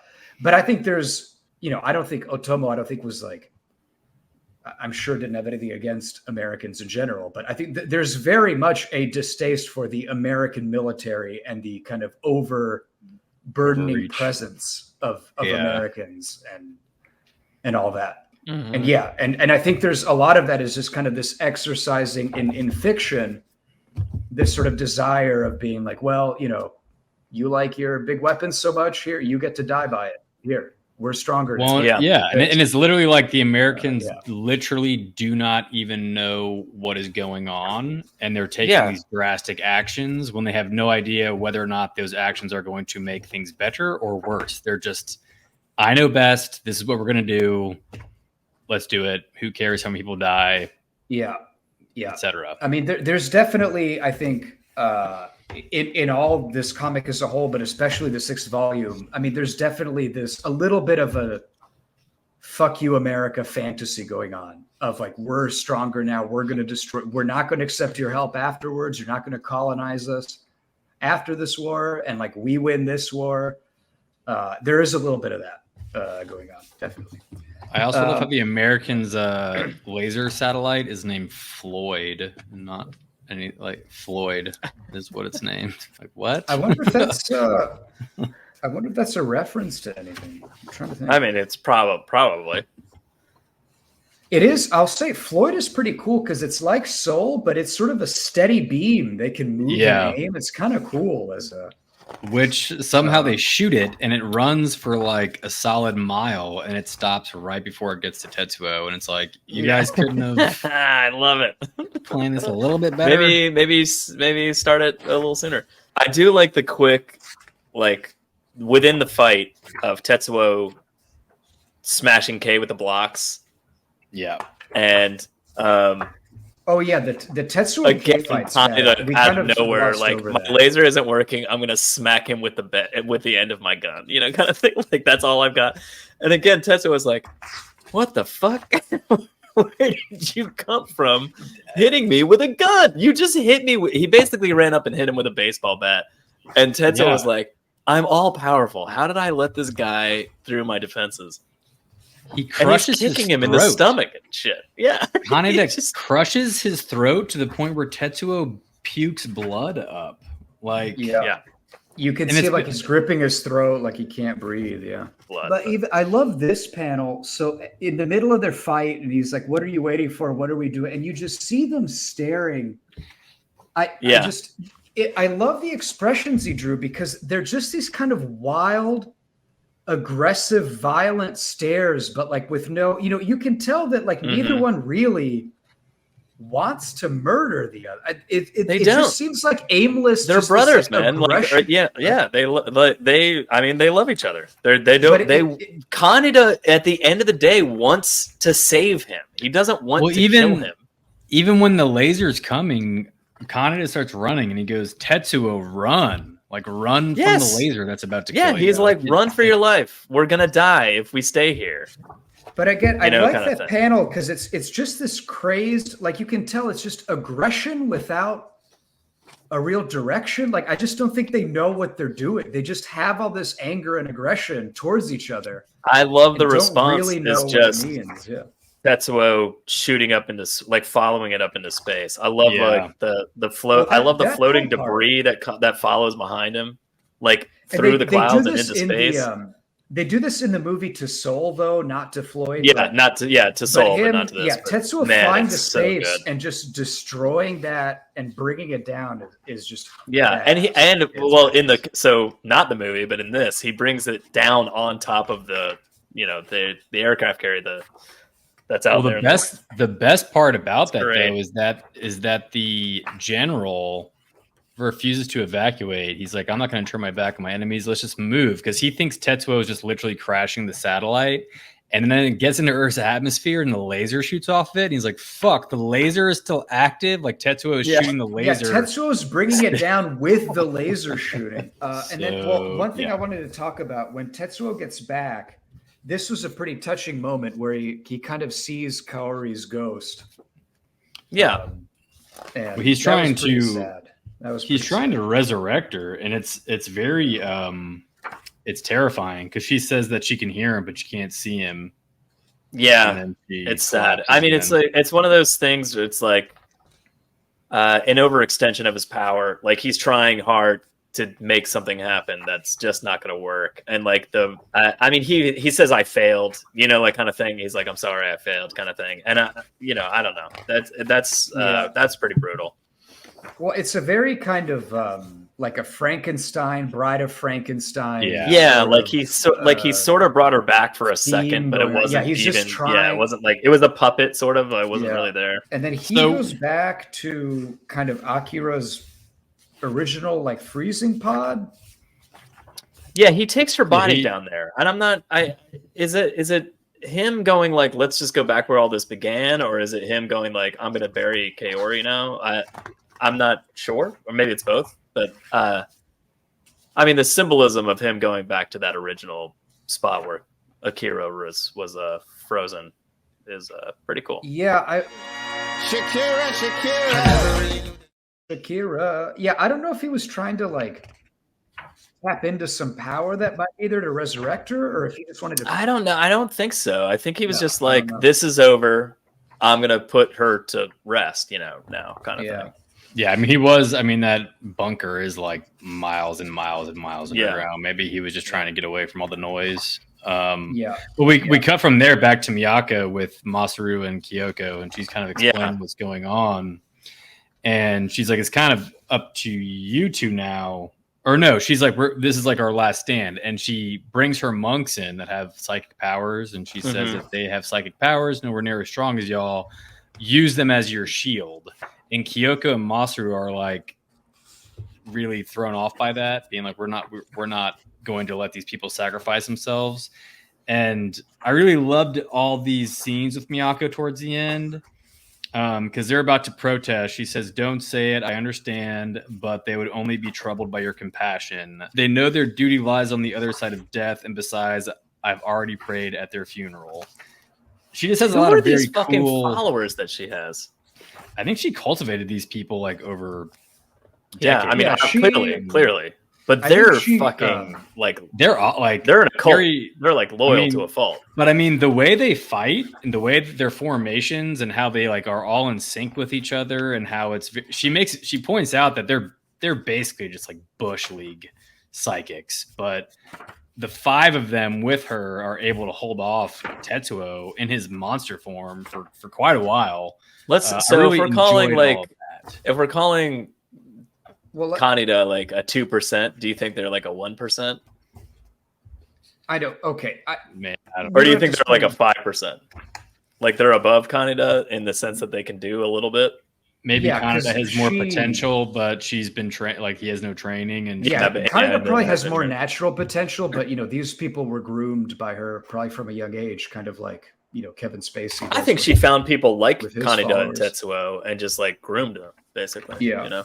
Right. I mean, there's a lot of grooming going on from her. Definitely. There is. All right, but let's go back. So, all right, so Tetsuo goes back again to Akira's pod, back to the beginning. He's confronted by Kei, and then he really just loses it. Like at this point, he just full on goes big baby. And I think Joe, you mentioned this earlier. Big monster baby. But he screams out to Kaneda for help. Yeah, as this is happening. And he becomes big monster baby. And again, the visuals are just so when he's a monster baby, floating out of the containment chamber, he takes with him the sphere chamber, almost like a child outside of the uterus, like grabbing a uterus with it, and it's like the imagery is just next level. Like, it's really so cool what's stuff. so Akira is simultaneously like mirroring that, like he's going like oh, and like making weird sounds and like making an Akira event, like a bomb, like the psychic explosion that we've witnessed a couple of times already now, like simultaneously with monster baby Tetsuo like ripping the ball out of the ground, and like and I'm just so again, Akira is mirroring what Tetsuo is doing. It's not like Akira is doing it in and of himself or knows what he's doing even. When they're on the elevator going down, and this is like a very subtle thing, but they've established that Ryu's kind of just like become a drunk after the first or second Akira event. And while they're on this mission to go save humanity, Ryu is like chugging vodka or something. Yeah, he's an alcoholic. Kaneda, there's a panel of Kaneda just like side-eyeing the shit out of him. It's page 238 on my book. Thank you. And then Ryu kind of like pretends as if he's paying homage to his friend that was in that. I mean, fight. He was Patty. He was pouring one out for his homie. It was an excuse to drink. But that motherfucker shoots the little general boy. Yeah, he says to Akira, "I'm warning you." It's like after all of that shit, after everything that this dude has been through, his gut reaction is to just be like, let's pop this little kid. In fairness, he's right. Is he? I don't think he was, because all the other Espers are like, what the fuck just happened? No, but Akira was like, he was vibing with Tetsuo, ready to do another event. And he was gonna do it again. That's not. Yeah, so I think Ryu was sort of right to shoot him and stop that. He's not wrong. Before we got to that point, though, just back again to like the pulling at the heartstrings of the Kaneda Tetsuo relationship. Tetsuo is in the big baby amorphous form, and he's screaming for Kaneda, and then he sees Kaneda, and seeing Kaneda helps him reform a bit back into his regular self, and then he just says, "Help me, I can't." He says, "I'm dying," and Kaneda like looks so pained on his face to help this. It's so good. It's so fucking good. It's great. Right, and so then Miyako and her followers are fighting Big Baby Tetsuo, and the science kids hook up with Akira. Kyoko and Masaru teleport over to Akira. And this part, I almost cried at this part, because they reach Akira, who's been shot, and he recognizes that, like, for the first time, Akira isn't just a mindless funnel through, because now that he's dead, physically he can kind of like join the other little baby man children. Yeah, but he recognizes them, and I almost teared up. And Takashi's back, and like all their other friends, and they're all holding Akira, and they're like, "We can always be together," use your power. Amazing. It was very touching. That was a touching scene. It's later on in this volume, but Kaneda makes a comment about like who would want these psychic powers. All it does. Do you see those old baby children? Do you see what it did to Tetsuo? And then Kyoko kind of shows up, and she's like, it also brought us friends. And she talks about how her connection with like the 20 series kids are all connected in a way that no human in history has been like connected before. Like they vibe with each other's souls, and they understand each other like at a molecular level. So they have this really powerful connection. It is very sweet because all the other 20 series kids like Ghost show up and shit like that. Well, also by the way, I have to mention, after Ryu shoots Akira, and they have this touching moment, and it's beautiful as fuck. There's a brief panel, like while they're reconnecting, there's a brief panel of Ryu is just crushed under it. It's just crushed under a tube or whatever. He's just dead. He's just dead. He's dead. Yeah, he's just dead. But the other part, That's all. The part that got me is once they're together and talking or whatever, the next panels of Masaru and Kyoko are they're young again. Yeah. Like they're children. Yeah, I don't. So is that them transcending like their bodies, like they're just done at that point? Yes. Or I think that's all. They're all dead, and they're all they're unleashing their power one last time, kind of thing. So it's weird because when Takashi first shows up as a ghost child, he's still old boy, and then and then 5 seconds later they're all young again. Visually I love that, but it's because what we're seeing there is Akira seeing them. Right? Yeah. See, I thought it was Kyoko and Masaru basically. I think more Kyoko. I think Masaru read about it. I think his powers aren't. I think it almost seemed like Kyoko was like doing an illusion type thing with Akira to get him to use his powers, and she was like, to save everyone again. Yeah. Well, he does use his powers, but visually though, I thought it was more just kind of this is how Akira sees them. Like he sees them as for sure. But I mean, is it Kyoko getting Akira to use his powers one last time to save everyone? Because even Masaru says like, "Hey, can you use the power?" Yeah, can you use the power? And she's like, "Akira, come on." Yeah. But see, I think the way I was reading it, sure. The way I was reading it was like it was Kyoko's illusion. So she originally brought Takashi in like the way she remembered him recently. And then she was like, it'll probably be better if we're all the same age. Like how he remembers us. Right, yeah. That's maybe. I don't know. That's such a sad version of that. Yeah, I saw it more as like they're just literally all of their spirits, but maybe you're right, Patrick. Maybe it is just like I think they do all come back at the end. I just thought at this point it was them kind of manipulating Akira into that's definitely what's happening, and it makes me a little sad in my heart.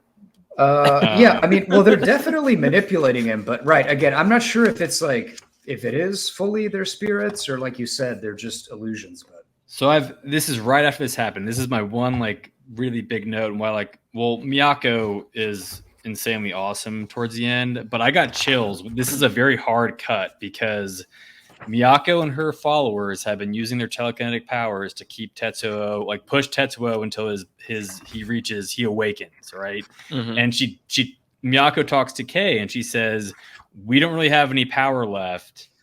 We're going to channel the rest of our power through you, and you have to push him over the edge, get him to awaken." So I just thought that Kei was going to take their powers and just do a typical like telekinetic push. But it goes from that, and it's like a hard cut. And the next time you see Kei, she's in fucking outer space with a Floyd satellite, with the Soul satellite. No, Soul, yeah. And it was like, oh my God. It was like, I got the shivers because it's not what I expected at all. And like all of a sudden, she is in the cold vacuum of space with this giant satellite. And there's one. I can't even believe I'm about to say this out loud, but there's her floating in space. There's a light outline around her. I love how the film does a little bit better job of illustrating that. Like there's like kind of energy flowing off of them, and it's like a constant, like they're pushing something out from their bodies constantly to like push space back or to like keep a bubble around them. Yeah. And in the comic, it's just an outline around their body. Like there's nothing going on there. But I like. Even with Tetsuo earlier with the moon, like you didn't see anything like actually happening that was helping him survive in space. But in the movie, they did this great job of like showing energy like flowing off of their body and leaching out into space and kind of like protecting them from outer space. And I just one little tiny visual aspect that maybe he was like, I couldn't quite capture this in a comic book, but in a movie, let me go out of my way to illustrate this a little further. Yeah. But right, and Miyako she's just battered to shit. She just says like, I can't die now. It'd be a coward's way to die now. Come at me, Tetsuo. She's just badass. She's laughing like a lunatic. Laughing like a lunatic. And then she and Kei guide the soul beam, like this giant satellite solar beam attack. They bend it. Like they guide it. She screams, "You don't know where I've been, Lou," and then blood pours out of her mouth, and then the beam shoots into Tetsuo. Yeah. She Also, basically when- calls the beam down towards her. When Miyako is dying, her last Yeah. words are Sakaki, and that made me really misty because that's the name of the little telepathic girl that Yeah, the died little in Volume girl. 3. Little I cool didn't like- girl. Yeah, I little didn't cool like girl. those people at all. They were Yeah, young. you're They're a not. heartless son of a bitch. You know, They're not real science kids. I didn't like they were them. adorable little children. But so Soul hitting Tetsuo triggers Tetsuo's Akira event, and then at the same time, Akira, Kyoko, and Masaru trigger.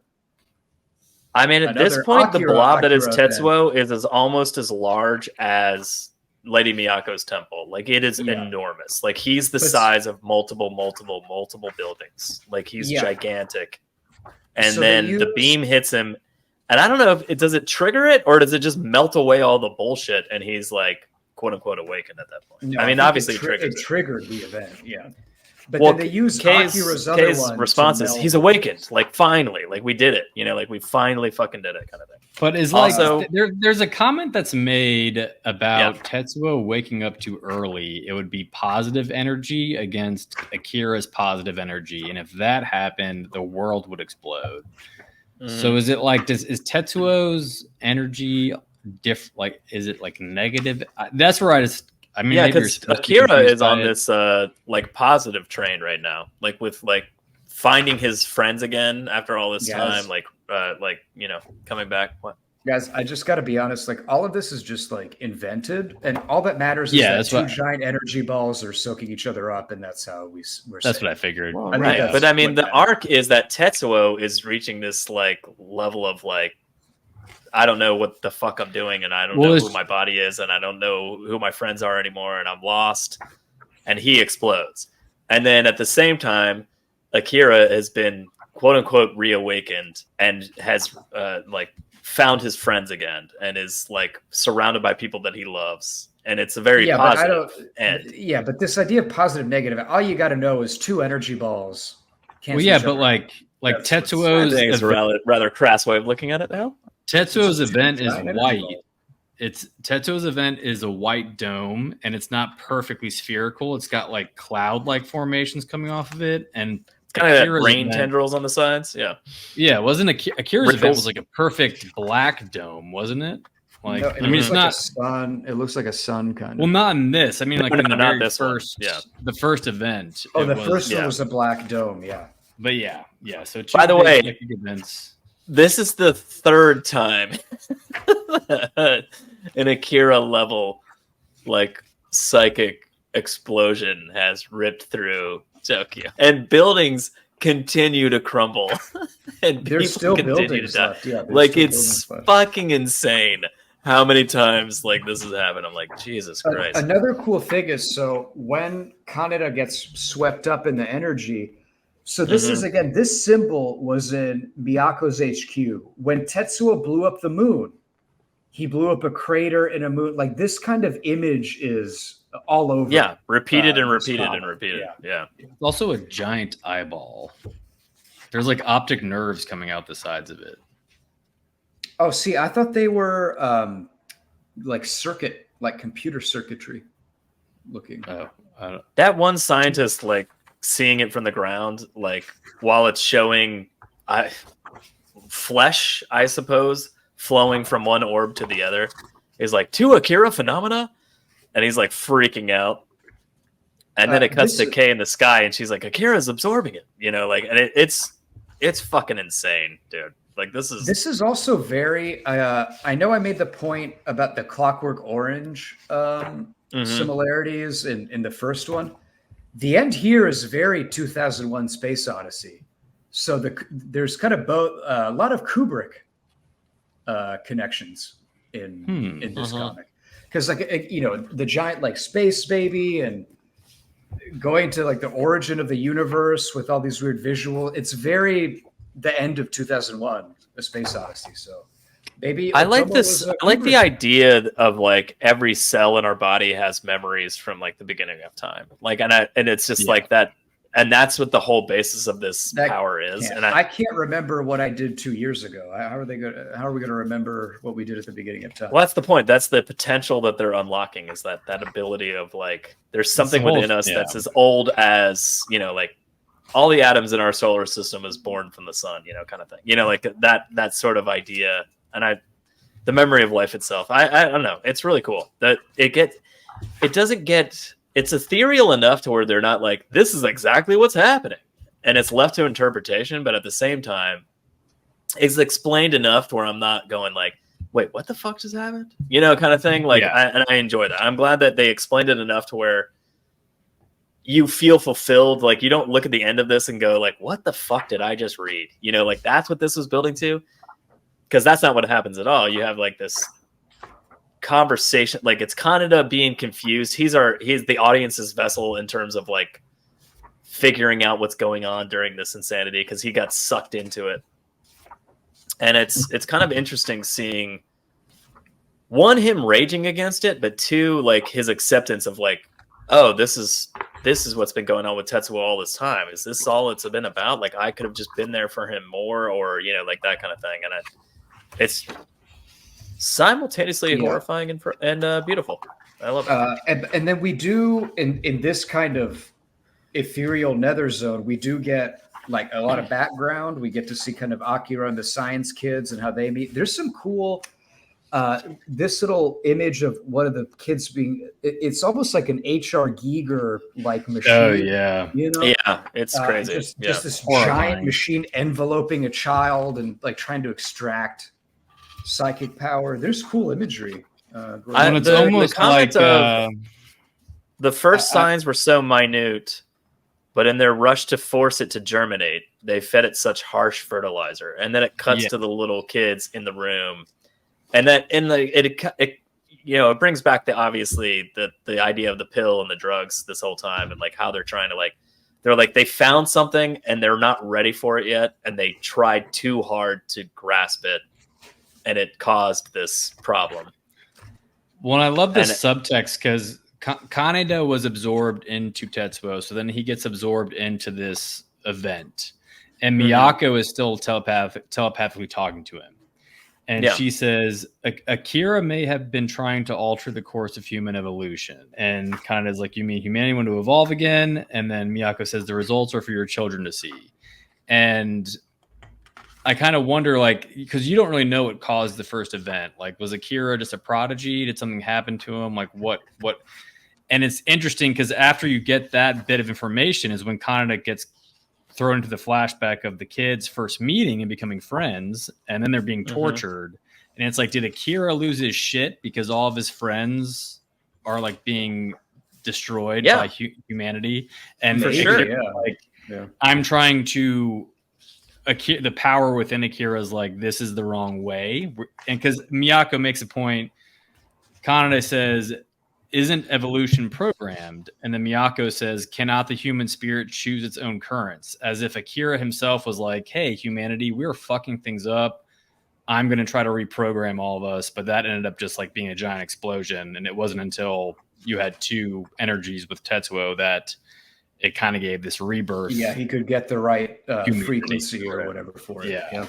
And then you have the flashback of, this is where you get to the flashback of Tetsuo and Kaneda and how they first met, how they became friends. You get to see that Tetsuo's parents, at least his mom who raised him, wasn't his real mom. And so Kaneda was like his family. And it's all very touching and heartwarming and really kind of retroactively puts everything into perspective. Yeah, and Kaneda has that, like right before that, he says, all this power ever brought you was misery. And he's talking to Kyoko, and she says, but it also brought us friends who can communicate without words, friends who can understand one another completely.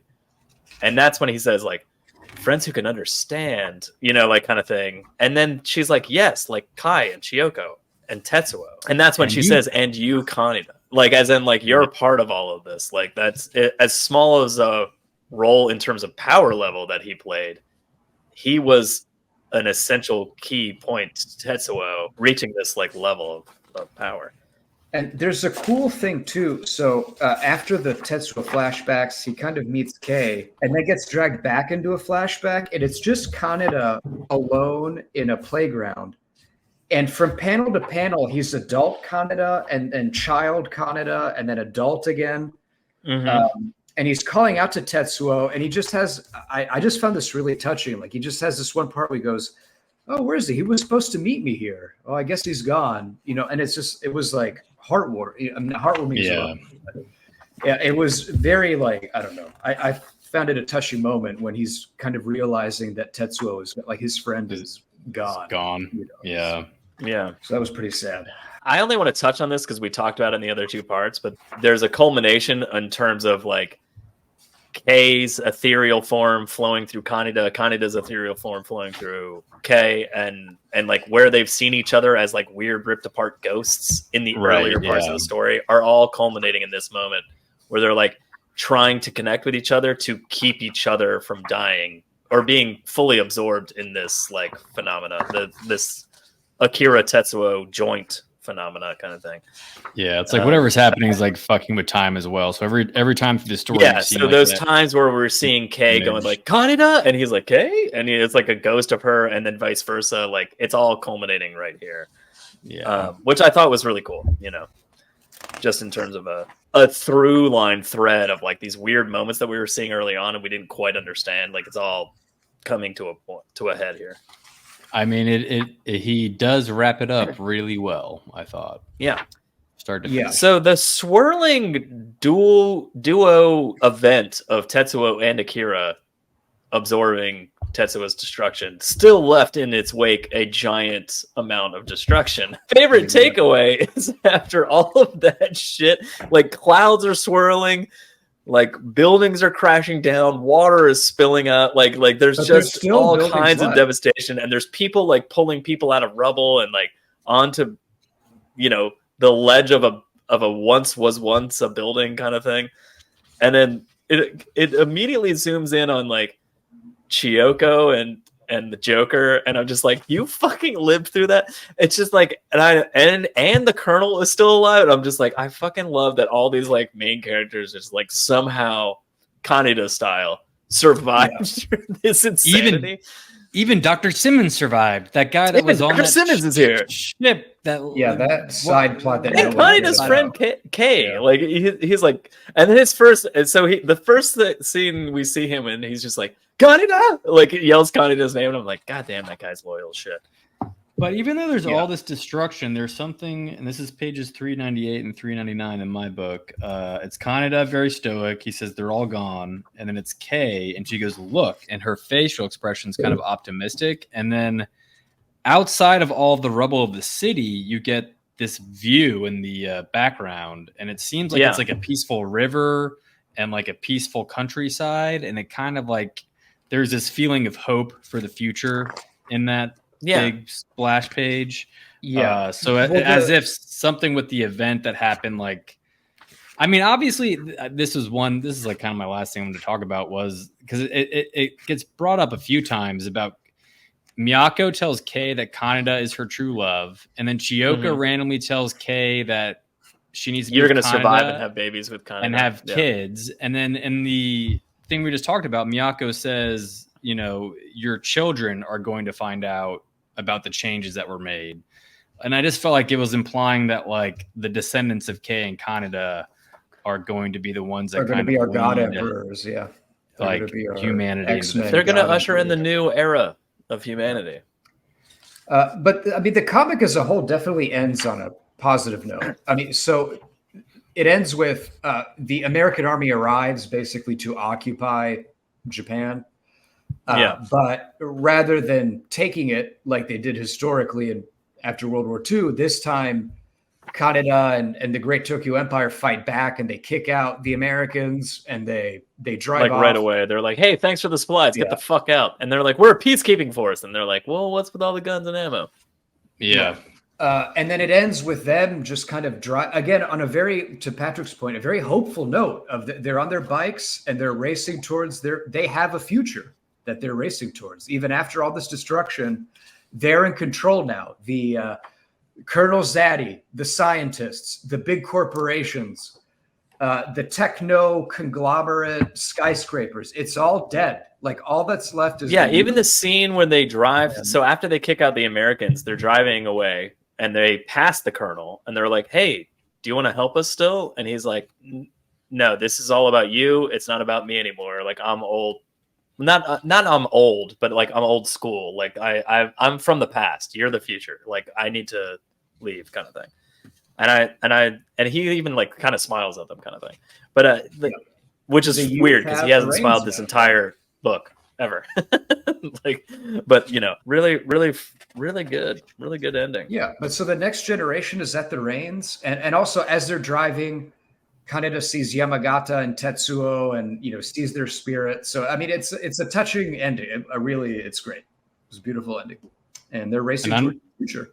I'm just going to go back to one thing I forgot to say in Volume 6 about the Colonel, or Volume 5, is when Kai and Kaneda are going into enemy territory, and the Colonel's like backing off, and to himself he says, "Youth is their greatest weapon." And I was like, oh, I totally get that.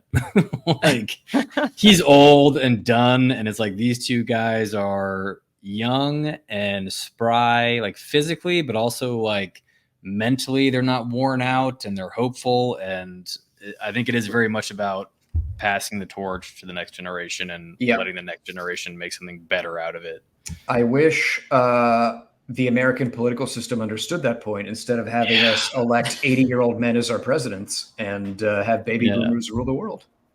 Yep. The boomers. That's a weird note to end this on. Well, I just wish we had more people like Colonel Zaddy who would just willfully take a step back and let the next generation take over. When you're invited in, buy a property, let it go.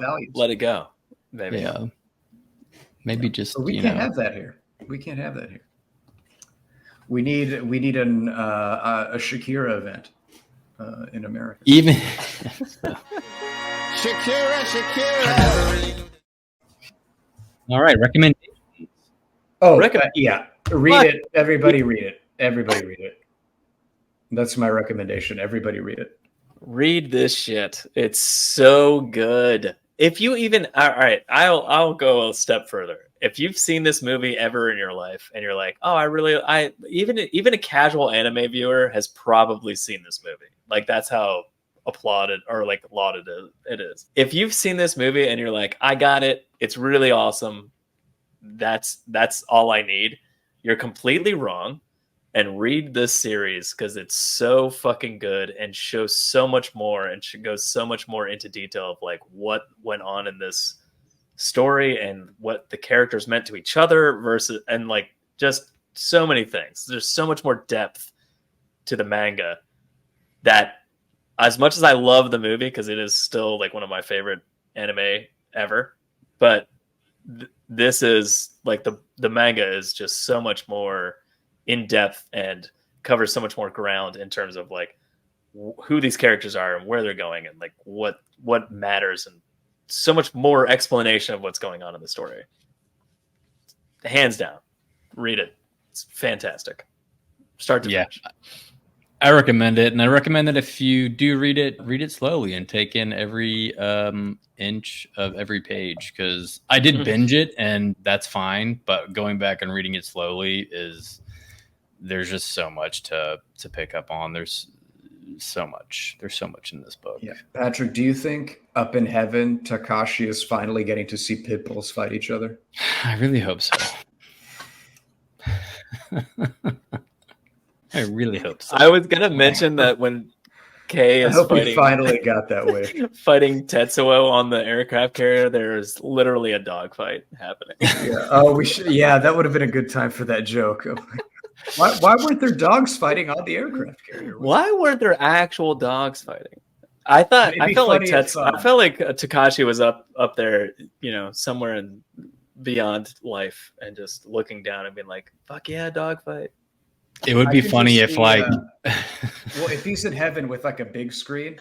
Yeah, like a big screen television watching the fight. Airplanes, but then picture in picture on the lower right is just dogs viciously fighting each other. So he just watches both. Anyway, I think that's a pass. Everyone read this book from all three of us here on the Mobius Couch. I think we did it, boys. I think we won comics. We're did it. Talking about Akira, yeah. It'll probably be 6 hours worth of Akira for you devoted listeners. Good journey. If somehow you made it through all three of these episodes, thank you, and it deserves it. Deserves it.